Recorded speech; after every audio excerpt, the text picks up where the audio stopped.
দিনে গেছিলাম। ওই ক্লাবের একটি প্রোগ্রামে মধ্যরাতে একটা অশালীন নাচ হয়েছে, সেটা কি আপনার নজরে আছে? না জানি না, সেটা কি জানবো বলুন আমাদের। একটা স্টেজের উপরে ছেলে মেয়ে দুজনে মানে মানে যাচ্ছে তাই অবস্থায় গড়াগড়ি করছে, অর্ধনগ্ন অবস্থায় নাচ হচ্ছে। আপনি যেই প্রোগ্রামে গেছিলেন, যেই ক্লাবের, সেই ক্লাবেরই প্রোগ্রাম। আমি আপনার ওখানকার, আপনি সভাপতি, অবশ্যই এটা আপনার পদ রয়েছে, গুয়াহাটের একজন আপনি সুশীল সমাজের মানুষ, এটাও আমরা বলবো। আমি আপনার প্রতিক্রিয়া চাইছি, যদি এই ধরনের ঘটনা আপনি দেখেননি, আরামবাগ টিভি চ্যানেলে সেই ছবি দেখানো হচ্ছে, আপনার প্রতিক্রিয়া আমি জানতে চাইবো যে আপনি কি বলবেন। আপনার মতো মানুষ তার এলাকায় একটি ক্লাবের অনুষ্ঠানে এই ধরনের অনুষ্ঠান হচ্ছে আজকের সমাজেও।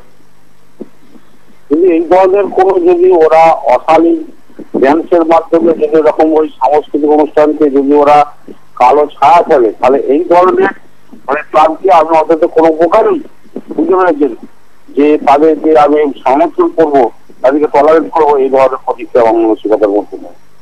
অর্থাৎ এই ধরনের যদি তারা অশালীন নাচ যদি ওই মঞ্চের মধ্যে করে একটা সাংস্কৃতিক অনুষ্ঠানের নাম করে, তাদের যদি উপযুক্ত প্রমাণ হয়, তাদের উপযুক্ত শাস্তি দেওয়াও উচিত বলে আমি মনে করি।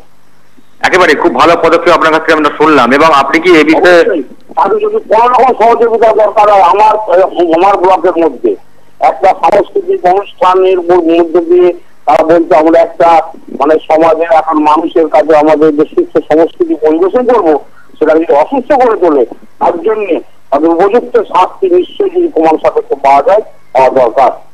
আপনি কি মনে করেন এটা গুয়াহাটির কাছে একটা লজ্জার ঘটনা? অবশ্যই এটা গুয়াহাটির কথা লজ্জাকে বটেই। আপনি এই ফুটেজ আপনি খোঁজ দেবেন, চেয়ে পাঠাবেন? আপনি যেহেতু টিভি দেখার সময় পাননি, এই ফুটেজ আপনি নিজে থেকে তদন্ত করে দেখবেন?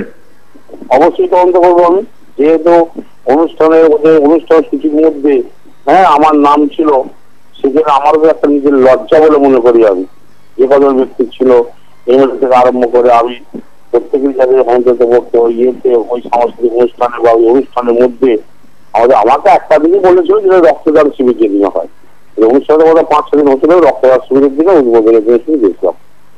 সেটা আমি যদি জানতে পারি, সেটা যদি আমি একটা ফুটেজ চাইবো যে এই ধরনের অশালীন আচরণকারী ছবি থাকে, এই ধরনের যদি আমি কোনো প্রমাণ পাই, আমি কিন্তু নদীকে শাস্তিমূলক ব্যবস্থার জন্য আমি পদক্ষেপ নেবো।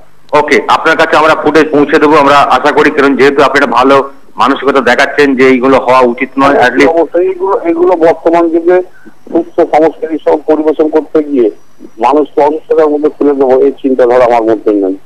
অসংখ্য ধন্যবাদ মিনান আলু আমার সঙ্গে এতক্ষণ